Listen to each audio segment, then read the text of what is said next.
하겠다라는 것에 대한 반응이었습니다. 학교 다닐 때 잠깐 좀 회상해보죠. 교복하면 여러분들은 어떤 생각이 떠오르세요? 교복 1년 입어봤어요. 그러니까 1년이 교복 입어보신 세대가 아닌가? 섞여 있어. 김선 굉장히 훌륭한 학교네요. 저희 관내에서는 삼각산고등학교가 유일하게 교복을 그렇게 만들었습니다. 현재 예. 그래서 디자인 과정부터 시작해서 샘플 고르는 거, 고르는 과정에서 반별로 모델 뽑아가지고서 워킹도 시키고. 그래서 혁신학교군요, 그 학교가. 그리고 거기는 보통 우리가 교복을 만들면 통이 넓잖아요. 요즘 애들은 좁게 입잖아요. 이걸 반영을 해서 돈이 2번 들어가지 않게 아예 폭을 좁게 만들어 버렸어. 나 같은 체형을 부모들은 돈 2번 안 들어가고 애들은 지를 취향에 맞춰서 들어가고. 어쨌든 그래서 교복하면은 보통 제일 많이 나오는 게 비싸다. 너무 비싸다. 그 다음에 너무 획일화 시키는 거 아니냐. 이 군사문화의 잔재다. 그 다음에 이거 대기업에서 만드는 거야. 브랜드 있어야 된다. 연예인, 광고, 그죠?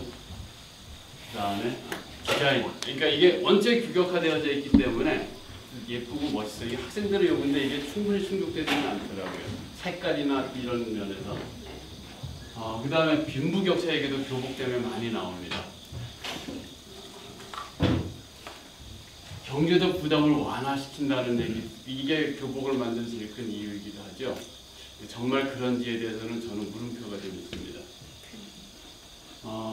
교복 살 때쯤 되면 광고가 엄청나게 나옵니다. 잘 나가는 스타들, 아이돌, 이런 것들이 좀 생각이 나요. 근데 이 교복을 사회적 경제, 그럼 교복을 만들면 뭐 경제하고는 연관이 될 것 같아. 근데 멀공청취하고는 어떻게 연관이 되지? 관련 없어요. 근데 굉장히 어려운 숙제더라고요.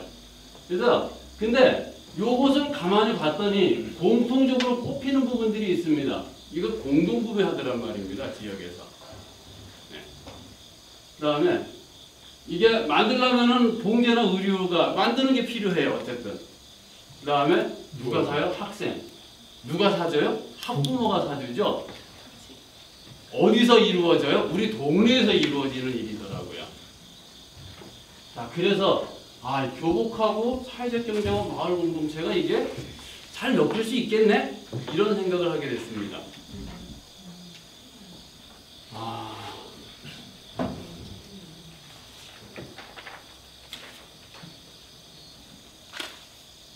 교복에 대해서 일단 학생들은 의무적으로 입어야 됩니다. 입기 싫다고 안 입을 수 있는 게 아니더라고요. 그러니까 부모는 사줘야 됩니다. 그런데 이게 좀 값은 너무 비싸지 않으니까 너무 싸지 않아도 좋은데 좀 질도 좋고 너무 비싸지 않고 좀 학생들 같은 경우는 좀 치마도 좀 짧게 입고 색깔도 맨날 그 어른들 쓰는 뭐 회색 이런 거 말고 좀 다양해지고 뭐 그랬으면 좋겠다라는 이런 그런 필요와 요구들이 실제로 이런 것들이 실제로 존재를 하고 있다라는 거죠. 또 하나는 매년 강북구에서는 중고등학생 신입생이 5,500명 됩니다. 그러니까 정책이 변하지 않는 한 이건 정해진 수요입니다. 재고가 남지 않는 수요입니다. 이게 동북사고로 확장시켰더니 신입생이 3만 명 정도 됩니다. 그 다음에 이게 잘 되면, 이게 동네에서 잘 만들어서 소비가 잘 될 수 있으면 강북구가 제조업비율이 그나마 낮은데 지역경제 맨날 골목시장 다 죽었다 그러고 지역 공기업들 다 죽는다고 난리거든요. 이게 어쨌든 활성화돼요. 그래서 이걸 활성화시켰으면 좋겠다는 요구는 굉장히 많습니다. 필요성도 굉장히 높습니다. 그래서 교복만 한정해서 연 매출을 봤더니 강북구에 한 22억 정도 됩니다. 사실은 만드는 사람들 입장에서 이게 그렇게 큰 규모는 아니라고 해요. 그런데 저희 입장에서 볼 때는 그렇게 적지 않은 규모였습니다. 이게 동북사고로 확장되어지니까 한 150억 정도의 시장 규모가 되어집니다. 다른 지역 학생도 많네. 예. 그래서 노원구가 제일 많습니다. 학생이 한 10,000명 정도 되더라고요. 어쨌든 그래서 지역의 필요가 있더라 이게. 또 하나는 이게 지역의 필요가 있는데 이게 지금까지 봤더니 전부 밖에서 만들어지더라는 거죠. 강북구에서 교복을 만드는 부분과 연계되어진 유일한 부분이 한 군데 있습니다. 니트를 만드는 데가 딱 한 군데 있습니다. 교복 생산은 굉장히 다품종이고 소량이어야 됩니다. 공정도 굉장히 많고요. 사이즈가 18가지나 됩니다. 그래서 굉장히 잘잘하게 나누어져야 돼요. 자켓이 만들어지는 부분들이 있어야 되고 바지, 뭐 와이셔츠 이런 부분들이 한 공장에서 다 만들어지는 게 다 역할이 나누어져야지 되는 거예요. 어쨌든 근데 이거를 지역에서 만들면 지역에 어차피 이런저런 공기업체들이 할 텐데 자 보자고요. 근데 강북구가요. 이게 지역에서 만드는데 왜 강북구에서 만들려고 했냐면 강북구는 상대적으로 제조업 비율이 굉장히 낮습니다. 전체에서 차지하는 비율이 10% 미만입니다. 근데 이 중에 70.6%가 봉제 의류 산업에 종사하고 있습니다. 근데 강북구에서 완성품을 만드는 봉제 공장은 없습니다. 전부 하청 공장들입니다. 또 하나는 그래서 물량은 받기는 하는데 숙련공이 없어서 난립니다. 젊은 사람들이 안 들어갑니다. 그런데 일감이 안정적이지 못해요. 자본도 대부분이 다 이게 동네 공장의 지하실에 있고 뭐 이렇잖아요. 현실이 이렇더라고요. 지역에서. 근데 어쨌든 근데 지역에서 가장 많이 차지하는 부분인데 굉장히 열악한 조건에 있더라. 근데 이 봉제를 가만히 봤더니 도시명 제조업이라고 해요. 도시에서 유일하게 이 지역별로 이렇게 곳곳에서 이제 작업을 할 수 있는 게 이 제조업이더라고요. 봉제업이더라고요. 그 다음에 노동 집합형이 있죠. 여기 일하는 사람들 누구냐고 봤더니요. 중장년 여성들. 요즘은 다문화 여성들도 굉장히 많습니다. 이미 결혼 이주민들이요. 장애인들, 노인들 이런 분들이 주로 많이 일을 하는 데가 이 봉제 공장입니다. 경력 단절 여성 왜 일하다가 중간에 왜 애 낳고 집안 살림하다가 아이들 크면은 다시 돈 벌어야 되잖아요. 그런 사람들이 오는 데가 여기더라고요. 저기 이거를 그러면 이게 실제로 그럼 지역에서 이런 사람들이 굉장히 많고 이 차지하는 비율도 굉장히 높으면 만들 수 있는 거 아닌가? 공직공장이 이렇게 많은데 이거 못 만들까? 이런 고민을 했습니다. 몇 가지 조건이 충족되어지면 만들어질 수 있겠다는 생각을 했어요. 그러니까 아까 보니까 숙련공이 부족하다고 그랬잖아요. 숙련 양성하면 되죠. 훈련센터 만드는 거죠. 그 다음에 요거를 만들기 위한 노동자들의 어쨌든 교육이나 협동조합도 만들어 볼 수 있겠다. 이걸 통해서. 그 다음에 공정, 이게 핵심 공정이 갈 수 있는 작업장도 만들어 볼 수 있겠다. 그 다음에 이거 아까 말씀드렸듯이 굉장히 소규모고 다품종 생산을 해야 되기 때문에 혼자 다 못 만들거든요. 지역의 소규모 업체들이 바지 만드는 사람, 와이셔츠 만드는, 블라우스 만드는 사람, 니트 만드는 사람 다 여기에 네트워크에서 같이 결합해서 참여할 수 있겠다. 그 다음에 이런 봉제 말고 교복 만들려면 단추도 달아야 되죠. 구멍도 뚫어야 되죠. 자크도 달아야 되죠. 이게 또 다 개별 산업으로 다 존재하더라고요. 이런 연관성도 확보할 수가 있을 것 같아요. 그래서 이게 이런 것들이 만들어지어지면은 지역 내에서 교복을 만드는 어떤 생산 시스템을 만들 수 있을 것 같다. 이런 생각을 하게 됐습니다.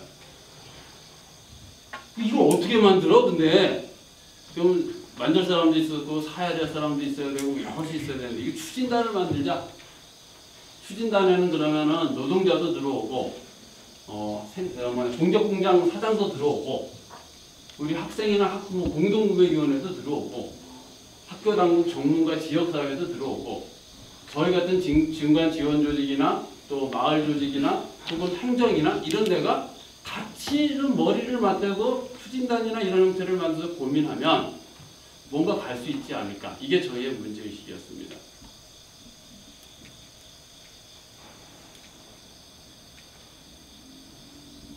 그래서 그려낸 그림이 이 그림입니다. 이 그림이 어떻게 나왔는지에 대해서는 좀 이따가 경과를 말씀을 드리겠습니다. 아까 말씀드렸듯이 어쨌든 지역에서 만들려면 만들 수 있는 주체가 만들어져야지 되잖아요. 그래서 주체를 기존에는 그냥 만드는 사람 따로, 사는 사람 따로, 중간에서 역할해줄 사람 따로, 지원해주는 사람 다 각각 따로였거든요. 지역에서 이렇게 공동으로 다 들어오는 추진단, 이 주체를 만드는 부분들이 가능하겠다라고 생각을 했습니다. 그래서 요거를 만드는 공정이 하나 가고요. 그 다음에 만들 수 있는 공정을 하나 가면 되겠다. 어떻게? 기존에 보니까 여기는 공개지원센터도 있더라. 아까 말씀드린 훈련센터도 만들고 이 훈련센터가 따로 떨어져가지고 그냥 박음질하고 이런 일반적인 훈련을 하는 게 아니고 실제로 교복을 만들 수 있는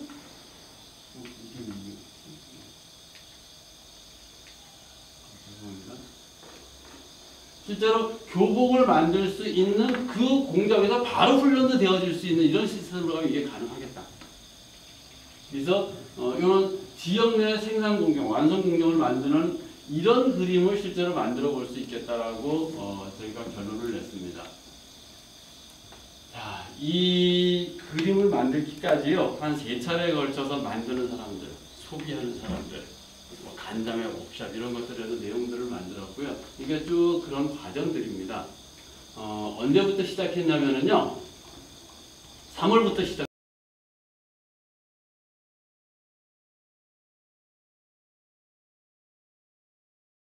담당할 지역의 네.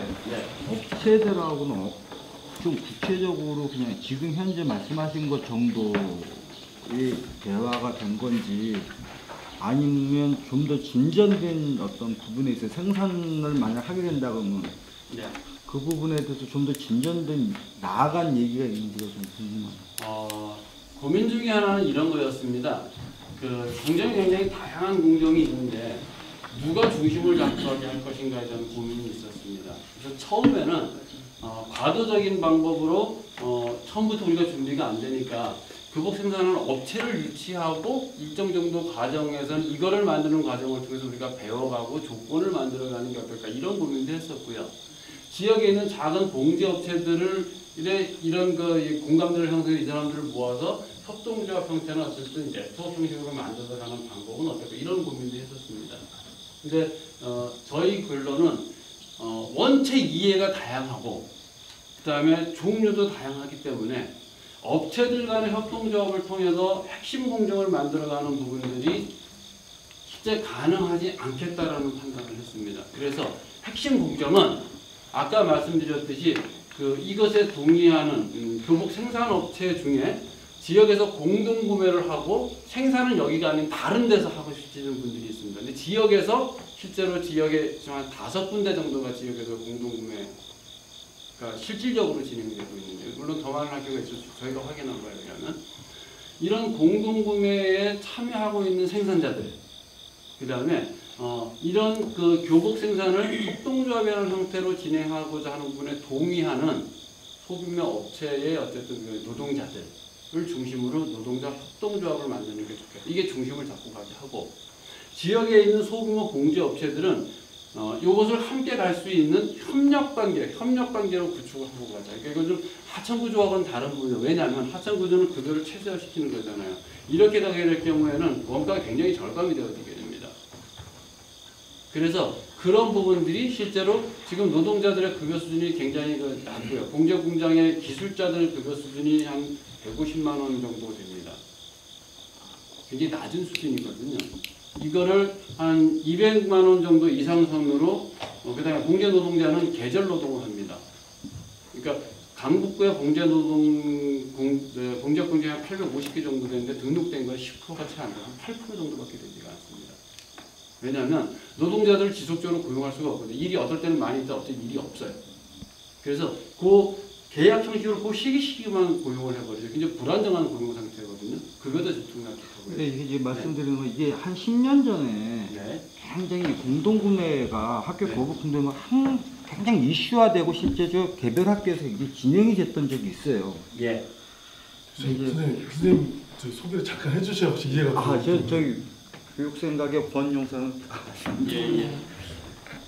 그때는 보다는 지금은 이게 이슈가 좀 더 이렇게 그러니까 이 당위성이 좀 더 업그레이드 돼요. 그때는 가격 경쟁만 갖고서 왜냐면 그때 이 언론사에 막 이슈가 됐던 게 교복이 너무 비싸다. 네.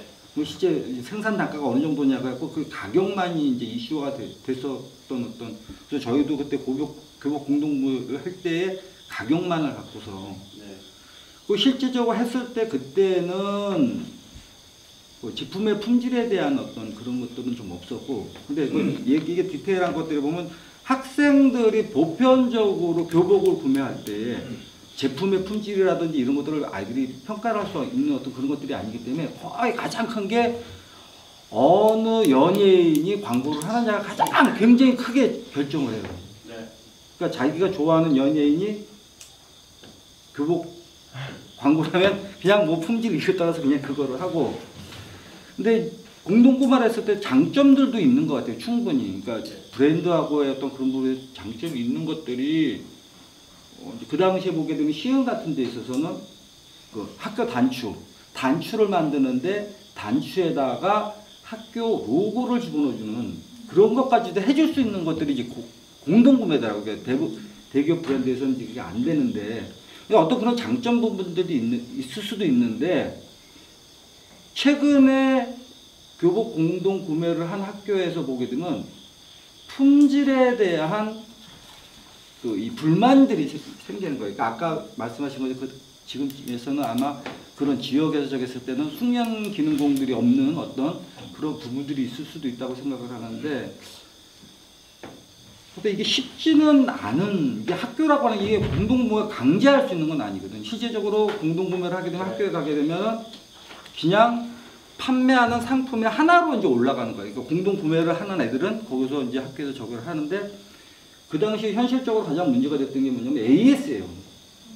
그러니까 대기업 같은 경우 백화점이라든지 판매장에서 AS가 되는데, 이게 중소업체사다 보니까는 AS를 상설적으로 AS를 해줄 수 있는 공간을 만드는 게 힘든 거예요. 그러니까 이제 인건비라든지 이 임대료라든지 이런 것들.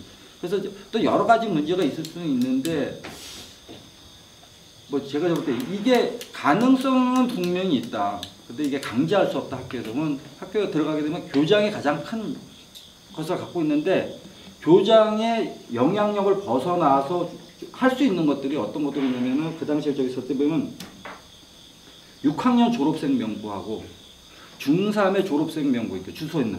그렇게 된다 그러면은, 그러니까 그리고 지역 단위의 행정 단위에서 지원을 해준다 그러면은 이 공동 구매에 대한 어떤 당위성이라든지 어떤 제품에 대한 어떤 이런 것들을 홍보할 수 있는. 근데 과거에 보면은 공동구매 학교 같은 경우는 학교장을 만나서 이러한 교복 공동구매에 대한 당위성이라든지 이러한 여러 가지들 갖고서 그러면은 좋다 하고, 뜻 있는 선생님들이 몇몇 분들이 교복 공동구매에 대한 당위성 얘기해줘서 하게 되는데, 학생들은 거의가 교복 공동구매에 의한 제품을 선택하는 것보다는 자기가 좋아하는 연예인 브랜드. 근데 이때 그 당시에 어떤 문제점이 뭐냐면은, 유명 브랜드는 학교의 어떤 규제에서 좀 자유로울 수가 있어요. 그러니까 예를 들어서 학교 규정에서는 여학생 같은 경우 교복에 허리를 팔지 못하게 한다든지 이렇게 규정이 되면 공동구매는 반드시 학교 룰을 지켜야 돼요. 근데 대기업 같은 경우에 실제 가서 매장에서 좀 파주기도 하고 좀 파져 나오는 아이들의 그 당시에 성향에 맞춘 제품들이 어느 정도 나오는 그런 것들이 굉장히 크게 교복 공동구매했을 때 그 제품을 선정하는데 걸림돌로 실제 학생들이 선정하는데, 근데 아마 이때 이 교복 공동구매를 하면 그런 식에 와서 학부모를 움직이는 것도 굉장히 크게 중요할 수도 있다라는 생각이 좀 드는데, 이게 하여튼 굉장히 많은 세세한 부분들이 준비가 되지 않으면은. 네, 맞습니다. 맞고요. 근데 한인이 몇 가지 변화되는 게 있습니다. 일단 앞에 부분도 좀 말씀을 드리면요. 사실은 공동구매일 경우에 품질이 문제가 되는 건 아닙니다. 품질이 일정 수준에 다 도달을 해 있거든요. 학생들의 제일 큰 문제의식은 뭐냐면, 디자인이라든가, 내 마음에 안 든다는 부분인 거죠. 품질의 문제가 오히려 디자인이나 이런 측면이 훨씬 더 강하다는 거고요. 또 하나는, 지금 현재 그 교복 시장의 80% 정도를 4대 메이저가 독점을 하고 있습니다. 그러니까 그리고 나머지 20% 정도가 중소 브랜드입니다. 중소 브랜드가 사실은 시장 대기업들에 경쟁하는 유일한 그 통로와 방법이 공동구매더라고요. 공동구매가 전체 교복 시장에서 차지하는 그 비율은 평균 한 30% 내외입니다. 왜냐하면 교복을 일괄 구매를 할 수 없게 되어져 있기 때문에 선택인 거거든요. 그러니까 부모님들이 교복의 공동구매는 누가 결정하냐면은 학교 운영위원회나 운영위원회에서 위촉하는 공동구매위원회 학부모들이 결정을 하게 되죠. 근데 그래서 이렇게 결정함에도 불구하고 공동구매가 전면적으로 안 되는 가장 큰 이유는 대기업은 공동구매에 참여하지 않습니다.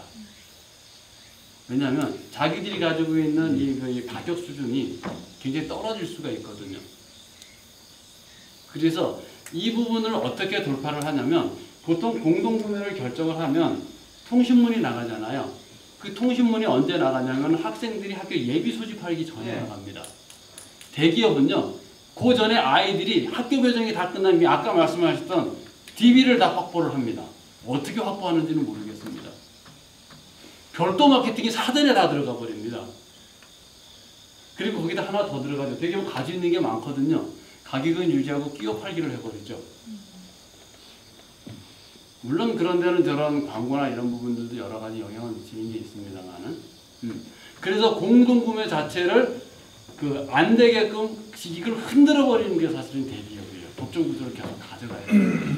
저희가 교복을 지역에서 만들어 보자는 것의 출발은 이런 독점 구조도 좀 깨보고 싶은 욕심도 있는 거예요. 어쨌든 이런 부분이 있고요. 또 하나는 2015년부터는 일괄 구매로 바뀝니다. 그 동안에는 뭐 이렇게 공동 구매도 있고 개별 구매도 있고 여러 가지 형태의 구매를 다 인정을 했는데 이게 제도적으로 어떻게 구체화될지는 모르겠습니다. 그래서 일괄 구매 형태로 바뀌게 되어집니다. 학교에서 여러 가지 방법들을 통해서 교복을 결정하면 모두가 다 그거를 사야 되는 형태로 바뀌게 될 겁니다. 그래서 이런 부분들이 저희한테 나쁘지만 않은 환경으로 작용이 되어질 것 같다는 생각이 들고요. 어제 그중에 뉴스 보니까 충청남도는 그거를 위한 품평회를 했더라고요. 충남도 교육청 차원에서. 예, 그래서 2015년부터 하겠다는 게 계획이긴 한데 조금 좀 늦춰질 수도 있을 것 같습니다. 근데 어쨌든 그래서 사실은 이제 일괄 구매를 하게 될 경우에 그나마 있는 20%의 이 중소업체들은 더 죽을 수밖에 없는 상황이 될 수도 있죠. 보통 일괄 구매를 하게 되면 어디가 개입하면 조달청이 개입하게 되거든요. 조달청이 개입하게 되면 생산 규모의 문제라든지 이런 여러 가지 조건들을 만들어 놓게 될 거라고요. 그래서 어쨌든 그런 지점에 있어서도 좀 돌파할 수 있는 부분을 좀 적극적인 검토가 필요하다는 게 제 생각이고요. 아까 말씀하셨듯이 저희가 오늘 워크숍에서 좀 더 구체화되겠습니다만은 이것이 실제로 성공할 수 있냐 없냐의 문제는 저희 두 축이라고 생각합니다. 실제로 이 교복을 만드는 과정에서 입는 아이들의 참여를 얼마만큼 잘 만들어 갈 것인가, 얼마만큼 학생들을 참여시킬 수 있을 것인가, 그러니까 이 사업의 성패를 가늠하는 굉장히 중요한 하나의 요소가 될 거라는 생각이 들고요.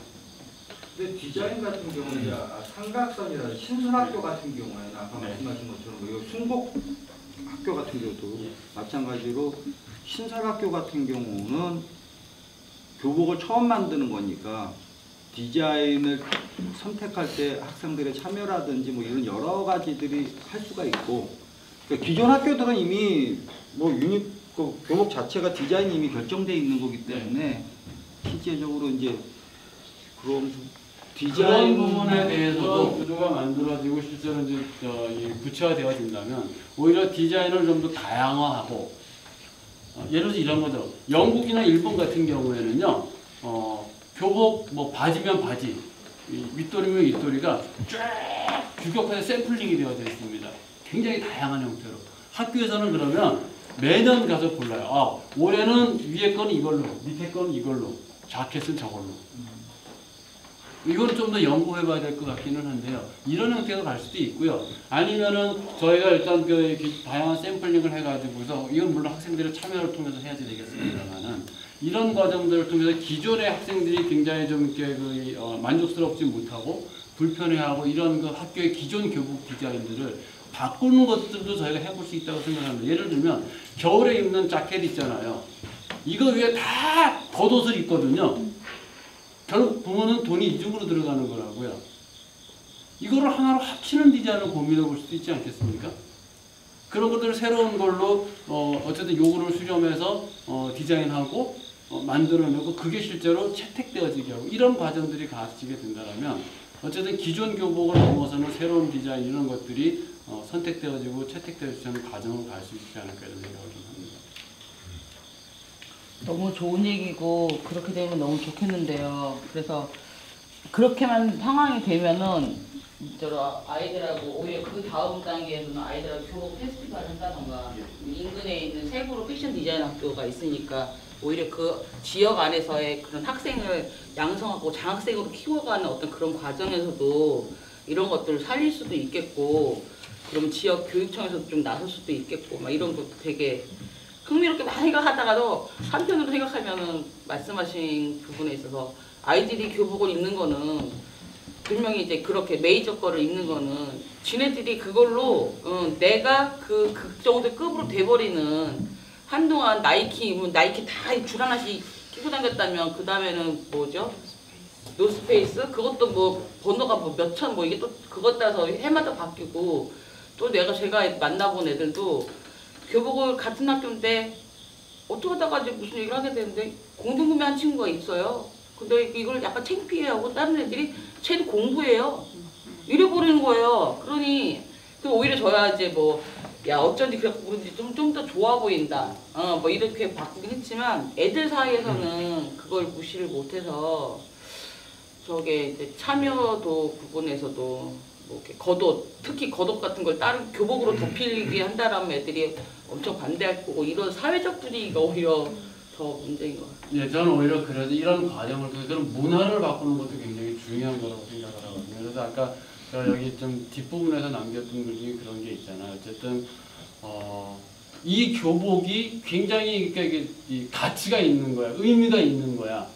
이것에 대해서 아이들이 스스로 인지하고 그럴 수 있는 과정들이 만들어지게 된다면 저는 그런 문화로부터 아이들이 새로운 이게 생각을 할 수 있게끔 하는 이런 부분으로도 우리가 좀 목표를 하나 세워갈 수 있는 점도 있지 않을까 이런 생각을 좀 하는 거고요. 그런 의미에서는 지금 얘기하신 부분은 어쨌든 아이들 이제 뭐 치고 나서 3학년 이제 졸업하기 전 시기는 뭐 시험 다 끝내놓고 막 영화 보러 다니고 막 이런 시기잖아요. 그 시기를 되게 사회적교육의 지원자의 준비 잘해서 학교별로 그런 인식 개선 뭐 강의든 뭐든 할 수 있게 들어가는 것들도 한번 학교랑 투쟁을 좀 해봐야 되겠다라는 생각, 플러스 아까 말씀하신 대로 실질적으로 학교는 우리가 인정을 해야 될 건 어쨌든 교육청과 학교장의 입김, 더군다나 뭔가를 구매하는 데 있어서 입김이 되게 절대적이잖아요. 그분들의 변화를 어떻게 이끌어낼 거고, 지금 현재 한 이제 몇 개교 이제 교장선생님들 만나셨다고 했는데 그분들의 반응이나 의지는 좀 어떠신지 궁금해요. 어지간하면 개입하고 싶지 않아. 예, 이게 이 전두환 정권 시절에 사실은 이 교복을 없앴던 제일 큰 이유는 뭐냐면 리베이트 때문이었었거든요. 납품하기 위해 가지고 부장들 뭐 담당 주임 교사들한테 엄청 찔러줬거든요. 그래서 없앴잖아요. 그리고 그 후에 아까 말씀드린 공동구매가 이렇게 활성화되어지면서 사실은 학교 당국에서 실제로 뒤에 리베이트를 보거나 이런 것들은 많이 줄어들었다고 해요. 그리고 실제로 학교 당국이 여기 개입할 경우에 머리 아프고 골치 아파가지고 가급적이면 빠지고 부모님들한테 책임을 대부분 넘기고 있는 게 현실이라고 합니다. 그래서 학교에서 일방적으로 교복 지금 현재는 결정해서 뭐 이렇게 하는 것도 지금 안 하고 있는 거고 다 권한을 넘기고 있는 거라고 하고요. 다만 이제 그 중에 이제 예를 들어 사계중학교 교감선생님 같은 경우에는 기존의 공동구매나 이런 것들에 대해서 제도적인 측면이 됐던 이런 부분에 대해서 좀 보완이 되어져서 좀 이게 좀 잘 갔으면 좋겠다라는 이런 건강한 문제의식을 가지시는 분들도 계시죠. 그리고 또 하나는 어쨌든 학교 입장에서도 저희가 생각한 이런 그림에 대해서 이게 좀 잘 되면 진짜 새로운 어떤 문화가 될 수 있고 새로운 과정이 될 수 있겠네. 이런 것들에 대한 호의적인 반응은 있습니다. 조금 더 이거는 확장시켜 가야 될 것 같습니다.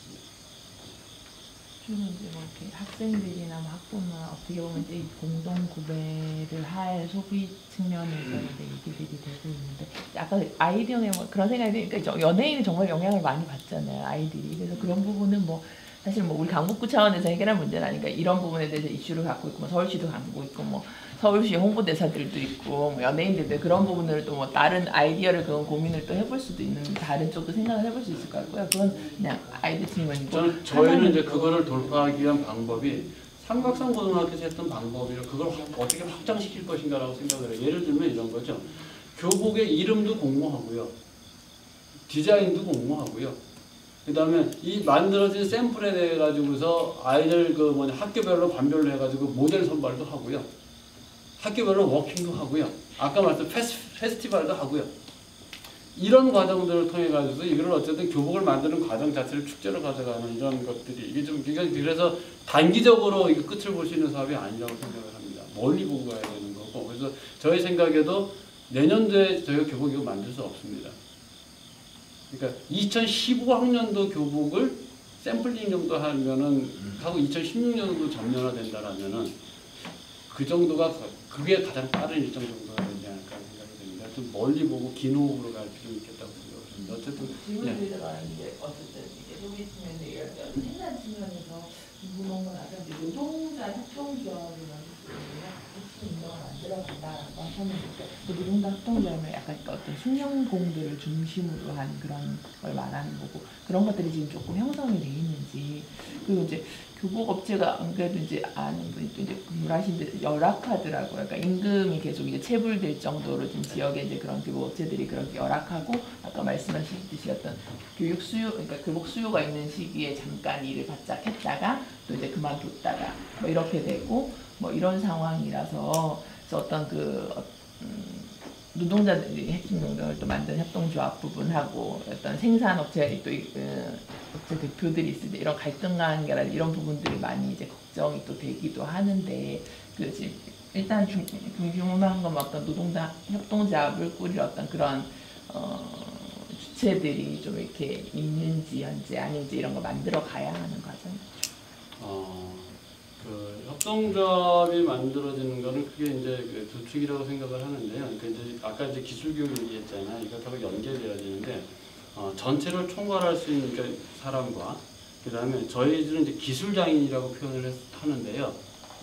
어쨌든 생산자 쪽에 얘기하는 기술장인 이런 것들 전체를 공정을 총괄하고 보조 인력들을 기술 인력으로 양성시켜내면서 공정 전체를 총괄할 부분으로 핵심 공격 자켓을 만드는 부분 재단하는 사람 그 다음에 본봉이라 그래서 어쨌든 재봉질하고 이러는 과정과 마감을 할 수 있는 이런 셋 정도의 4명 정도 핵심 역량이 필요합니다. 이런 정도는 좀 저희가 그동안의 협의 과정에 확보가 가능한 부분이 있는 것 같고요. 또 하나는 그 지역에서 실제로 이제 그 동제협동조합의 아까 티브로드에 보면 처음에 나오는 데가 이 솔세 밀터라고 나옵니다. 지역이 20년 된 동제협동조합이거든요. 어쨌든 이렇게 돼서 그러니까 업체를 운영하지 않지만 동네 수서지나 하여튼 이게 이 기술력을 가지고 있는 분들이 생각보다 지역에 많이 있습니다. 그래서 어쨌든 이런 분들을 중심으로 해서 중심축을 꾸려갈 거라는 생각이 들고요. 또 하나는 아까 이제 근데 지역 봉지 업체들과 협력 관계를 구축해가는 부분에 있어서는 굉장히 좀 이렇게 그 지난한 과정이 필요할 거라고 생각이 듭니다. 예를 들면은 같이 만드는 부분에 있어서 납품 단가는 어떻게 할 건지, 급여수는 어떻게 갈 건지, 동등한 수준을 갈 건지, 뭐 저희는 그림상으로 그렇게 가야 된다고 하지만 현실에서는 그게 어떻게 부딪힐지는 굉장히 가봐야 될 것 같거든요. 그래서 어쨌든 간에 핵심 역량을 구축할 수 있는 부분 정도까지는 어느 정도까지는 얘기가 되어져 있다. 이런 정도이고요. 네.